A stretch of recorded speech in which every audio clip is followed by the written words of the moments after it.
Hello everyone, this is Julian from Kanen Coffee, and today we have a Breville dual boiler machine with us in the shop.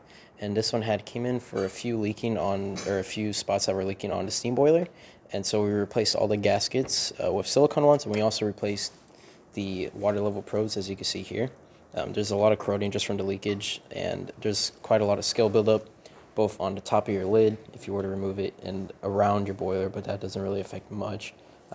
We did stop the leak before it started affecting the board or the track board and places like that, but we did replace these just for precaution, and we also had to just service them if we didn't replace them, so we just replaced them with new ones.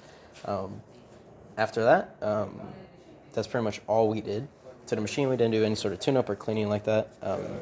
We do recommend when this machine is home to probably do proper descaling, probably more than once or twice, just to make sure it's all cleaned out. But we are going to make a test shot real quick.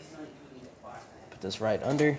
Now this machine is pretty unique. It actually has a modification which allows you to do flow control on a Breville dual boiler.